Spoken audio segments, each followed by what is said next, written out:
नमस्कार बंधुरा नतून एक भिडियोते आपनादेर सकलके जानाई स्वागतम। बेश किछुदिन धरे उत्तरबंगेर एकाधिक जेलाय भालो परिमाण बृष्टिपात होच्छिलो। कोथाओ भारी बृष्टिपात आबार कोथाओ अत्याधिक भारी बृष्टिपाते भिजछिलो उत्तरबंगेर एकाधिक जेला। तबे दक्षिणबंगे छिलो उल्टो छवि। दक्षिणबंगेर एकाधिक जेलाय बृष्टिर देखा नेই, गुमोट गरम छिलो। और एरই मध्येই आज दुपुरेर पर थेके दक्षिणबंगेर एकाधिक जेलाय आबहावा परिवर्तन घटलो। दक्षिणबंगेर एकाधिक जेलाय विक्षिप्तभावे बज्रबिद्युत सह स्वस्तिर बृष्टि नामलो। और एरই मধ্যে একটা খারাপ খবরও রয়েছে, বজ্রপাতে এক বধূর মৃত্যু হলো দক্ষিণবঙ্গের এক জেলায়। তো ইতিমধ্যে আলিপুর আবহাওয়া দপ্তর থেকে যে লেটেস্ট আপডেটটি দেওয়া হয়েছে তাতে আগামী 2-1 ঘন্টার মধ্যে আরও বেশ কয়েকটা জায়গায় কিন্তু বৃষ্টির সম্ভাবনা রয়েছে বজ্রবিদ্যুৎ সহ। তো কোন কোন জায়গায় বৃষ্টিপাত ইতিমধ্যে হয়ে গেছে আর কোথায় কোথায় বৃষ্টিপাতের সম্ভাবনা রয়েছে আগামী 2-3 ঘন্টার মধ্যে এবং আজকের বাকি সময়ের আবহাওয়া কেমন থাকবে তা নিয়ে আলিপুর আবহাওয়া দপ্তরের তরফ থেকে যে লেটেস্ট অফিসিয়াল আপডেট দেওয়া হয়েছে সমস্ত কিছু আপনাদেরকে জানাবো এই ভিডিওটির মাধ্যমে। তো ভিডিওটি ভালো লেগে থাকলে এবং ইনফরমেটিভ বলে মনে হয়ে থাকলে অবশ্যই আপনারা ভিডিওটি একটি করে লাইক করে দেবেন, ভিডিওটি প্রচুর শেয়ার করুন। আর সেই সঙ্গে নতুন দর্শক হয়ে থাকলে লেটেস্ট ভিডিওর আপডেট সবার প্রথমে পাওয়ার জন্য চ্যানেলটিকে সাবস্ক্রাইব করে নিয়ে পাশে থাকা বেল আইকনে ক্লিক করে অল নোটিফিকেশন অপশানটিকে অন করে রাখবেন। লেটেস্ট আপডেট আপনারা সবার প্রথমে পেয়ে যাবেন। এবারে আমরা দেখে নেব এই মুহূর্তে লেটেস্ট উপগ্রহ চিত্র বা স্যাটেলাইট ইমেজ থেকে আবহাওয়া সংক্রান্ত কী লেটেস্ট আপডেট পাওয়া যাচ্ছে। প্রথমে আমরা দেখে নেব পশ্চিমবঙ্গের চিত্রটা কী রয়েছে, পশ্চিমবঙ্গের কোন কোন জেলার কী অবস্থা রয়েছে। তো আজকে দুপুরের পর থেকে কলকাতা সহ দক্ষিণবঙ্গের একাধিক জেলার উপরে বজ্রগর্ভ মেঘ তৈরি হয়, বিশেষ করে পূর্ব বর্ধমান, সেই সঙ্গে নদিয়ার কিছুটা অংশে, উত্তর 24 পরগনা, দক্ষিণ 24 পরগনার বিস্তীর্ণ অঞ্চলে, সেই সঙ্গে পূর্ব মেদিনীপুর, পশ্চিম মেদিনীপুরের বিভিন্ন অঞ্চলে, ঝাড়গ্রামে, এছাড়া কলকাতা, হাওড়া, হুগলি এই সমস্ত জেলার উপর কিন্তু বজ্রমেঘ তৈরি হয়, যা থেকে দুপুরের পর ঝড় বৃষ্টি শুরু হয়ে যায় দক্ষিণবঙ্গের একাধিক জেলাতে। এবং ইতিমধ্যে কিন্তু দক্ষিণবঙ্গের একাধিক জেলাতে এখনও ঝোড়ো হাওয়া চলছে। এবং আপনাদেরকে দেখিয়ে দেবো স্যাটেলাইট ইমেজ থেকে, দেখতেই পাচ্ছেন যে এই মুহূর্তে কিন্তু পশ্চিমবঙ্গের দক্ষিণবঙ্গের একাধিক জেলার উপরে আবার বজ্রমেঘ তৈরি হয়েছে, যেটা আমরা এই মুহূর্তে দেখতে পাচ্ছি যে পশ্চিম বর্ধমান, যেখানে দুর্গাপুর, সেই সঙ্গে বাঁকুড়ার পূর্বাংশে, এছাড়া আমরা দেখতে পাচ্ছি ঝাড়গ্রামের ওপরে কিন্তু বজ্রমেঘ তৈরি হয়েছে। সেই সঙ্গে আমরা দেখতে পাচ্ছি যে উত্তর 24 পরগনার উপকূলবর্তী অঞ্চলেও কিন্তু বজ্রমেঘ তৈরি হয়েছে। একই সঙ্গে দক্ষিণ 24 পরগনার কিছু অংশ কিন্তু বজ্রমেঘ তৈরি হয়েছে, যা থেকে আগামী 1 থেকে 2 ঘন্টার মধ্যে কিন্তু বজ্রবিদ্যুৎ সহ বৃষ্টির সম্ভাবনা রয়েছে। একটু ইনফ্রারেড মোড থেকে দেখাবো কোথায় কেমন মেঘ রয়েছে এবং আগামী কিছুক্ষণে কোন কোন অঞ্চলে বৃষ্টির সম্ভাবনা রয়েছে। তো দেখতেই পাচ্ছেন দক্ষিণবঙ্গের একাধিক জেলার আকাশ মেঘাচ্ছন্ন। বিশেষ করে এই মুহূর্তে আমরা দেখতে পাচ্ছি যে দক্ষিণ 24 পরগনা, সেই সঙ্গে উত্তর 24 পরগনার উপকূলবর্তী অঞ্চলে ছোট একটা মেঘের প্যাচ উঠেছে। অন্যদিকে আমরা দেখতে পাচ্ছি পশ্চিম বর্ধমান, সেই সঙ্গে বাঁকুড়ার পূর্বাংশ এবং একই সঙ্গে ঝাড়গ্রামের ওপর কিন্তু ভালো মেঘ রয়েছে এবং পশ্চিম মেদিনীপুরের ওপর কিন্তু ভালো মেঘ এই মুহূর্তে অবস্থান করছে, যা থেকে আগামী 2-1 ঘন্টার মধ্যে কিন্তু এই সমস্ত অঞ্চলে ভালো বৃষ্টির সম্ভাবনা রয়েছে। এবং যদি এটা আমরা একটু প্লে করে দেখাই আপনাদের যে মেঘটা কোন দিকে যাচ্ছে, তো মেঘটা কিন্তু এই মুহূর্তে পূর্ব দিক থেকে পশ্চিম দিকে ডাইরেকশনে যাচ্ছে, অর্থাৎ মেঘের গতি কিন্তু পশ্চিম দিকে রয়েছে। ঠিক আছে, তো এই মেঘটা পশ্চিম দিকের জেলাগুলোই এখন ভালো বৃষ্টি দেবে।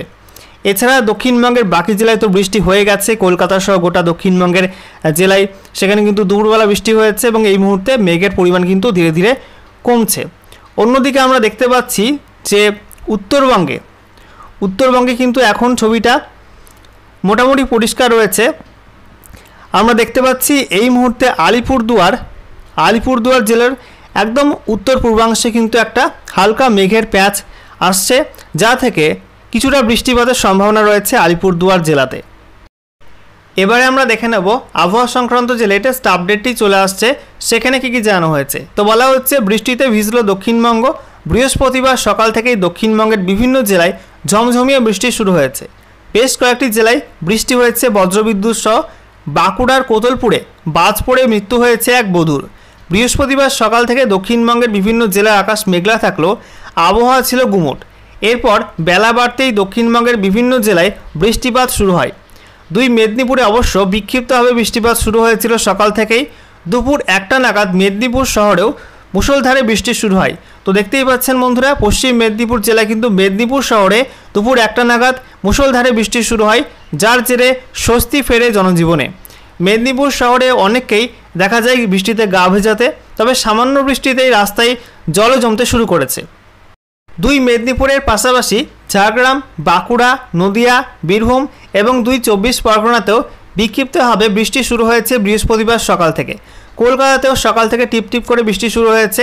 দুপুর থেকে হালকা বৃষ্টিতে ভিজতে শুরু করেছে শহরের বিভিন্ন এলাকা। অন্যদিকে সামান্য বৃষ্টির মাঝে বাঁকুড়ার কোতলপুরে বজ্রপাতে মৃত্যু হয়েছে এক মহিলার। বৃহস্পতিবার দুপুরে বাঁকুড়ার কোতলপুর থানার সাঁইতারা গ্রামে ঘটনাটি ঘটে। পুলিশ জানিয়েছে মৃত মহিলার নাম সীমা পাল, বয়স 35 বছর। স্থানীয় সূত্রে খবর, বৃষ্টি শুরুর আগে থেকেই সাঁইতারা গ্রাম লাগোয়া তিলের জমিতে স্থানীয় কয়েকজনের সঙ্গে তিল কাটার কাজ করছিলেন সীমা। বৃষ্টি এসে পড়ায় তারা বাড়ি ফেরার তোড়জোড় শুরু করেন। এরই মাঝে বজ্রপাতে আচমকাই মাটিতে লুটিয়ে পড়েন ওই গৃহবধূ। অন্যান্যরা তাকে উদ্ধার করে স্থানীয় কোগড়া গ্রামীণ হাসপাতালে নিয়ে গেলে চিকিৎসকরা তাকে মৃত বলে ঘোষণা করেন। হাসপাতাল থেকে মৃতদেহটি উদ্ধার করে ময়নাতদন্তের জন্য বিষ্ণুপুর জেলা হাসপাতালে পাঠানো হয়েছে। তো স্বস্তির বৃষ্টির মাঝে কিন্তু একটা খারাপ খবর, প্রত্যেক বছরে কিন্তু এই সময়টা, বিশেষ করে বর্ষা আসার সময়টা কিন্তু বজ্রপাতে একাধিক জেলায় প্রচুর মানুষের মৃত্যু হয়। তো আপনারা যারা মাঠে কাজ করেন, বিশেষ করে খোলা জায়গায় কাজ করেন, আপনারা কিন্তু মেঘ দেখলে একটু সাবধানতা বজায় রাখবেন।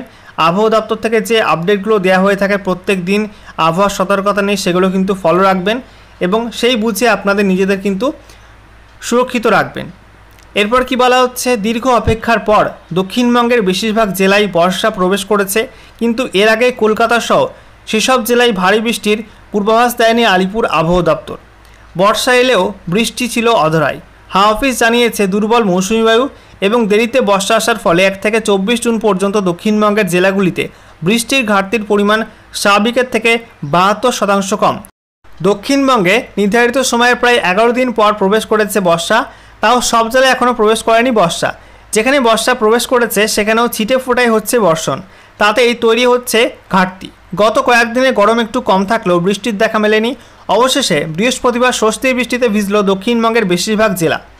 এবারে আমরা দেখে নেব আলিপুর আবহাওয়া দপ্তর থেকে যে অফিসিয়াল নোটিফিকেশনটা জারি করা হয়েছে কিছুক্ষণ আগেই, সেখানে যে আপডেটটি দেওয়া হয়েছে আজকের বাকি সময়ের জন্য এবং আগামীকাল 28 জুন 2024 তারিখ সকাল 8:30 পর্যন্ত যে সতর্কতা দেওয়া হয়েছে, তাতে উত্তরবঙ্গের ওপরের 5 জেলাতে কিন্তু ভারী বৃষ্টির সম্ভাবনা রয়েছে, অর্থাৎ দার্জিলিং, কালিম্পং, জলপাইগুড়ি, আলিপুরদুয়ার, কোচবিহারে ভারী বৃষ্টির সম্ভাবনা রয়েছে। একই সঙ্গে জলপাইগুড়ি জেলায় কিন্তু বৃষ্টির সঙ্গে বজ্রপাতের আশঙ্কার কথা জানানো হয়েছে। সেই সঙ্গে 30 থেকে 40 কিলোমিটার প্রতি ঘন্টা গতিবেগে দমকা ঝোড়ো বাতাস বইতে পারে জলপাইগুড়ি জেলাতে। এছাড়া বলা হচ্ছে উত্তর দিনাজপুর, দক্ষিণ দিনাজপুর, মালদা জেলার জন্য তেমন বৃষ্টিপাতের সতর্কবার্তা দেওয়া হয়নি, তবে বজ্রপাতের সংখ্যা দেওয়া হয়েছে এবং সেই সঙ্গে 30 থেকে 40 কিলোমিটার প্রতি ঘন্টা গতিবেগে দমকা ঝোড়ো বাতাস বইতে পারে এই 3 জেলাতে। এছাড়া গোটা দক্ষিণবঙ্গের জন্য কিন্তু আজকে বজ্রপাত সহ হালকা বৃষ্টির সম্ভাবনা রয়েছে, তবে এর মধ্যে সব জেলায় কিন্তু বৃষ্টি হবে না। বিশেষ করে পূর্ব দিকের জেলাগুলি অর্থাৎ নদিয়া, উত্তর 24 পরগনা, দক্ষিণ 24 পরগনা, কলকাতা, সেই সঙ্গে হুগলি, পূর্ব বর্ধমান, এছাড়া পশ্চিম মেদিনীপুর উপকূলবর্তী পশ্চিম মেদিনীপুর, সেই সঙ্গে পূর্ব মেদিনীপুর, ঝাড়গ্রাম, দক্ষিণ 24 পরগনা, এই সব জেলায় কিন্তু বৃষ্টির সম্ভাবনা একটু বেশি রয়েছে। এদিকে বাঁকুড়াতেও বৃষ্টি হবে আর পুরুলিয়ার কিছু অংশে বৃষ্টি হতে পারে। সেই সঙ্গে প্রত্যেকটা জেলায় কিন্তু হাওয়ার গতিবেগ থাকবে 30 থেকে 40 কিলোমিটার প্রতি ঘন্টা। এই গতিবেগে কিন্তু ঝোড়ো হাওয়া বইতে পারে প্রত্যেকটা জেলাতেই। ওকে।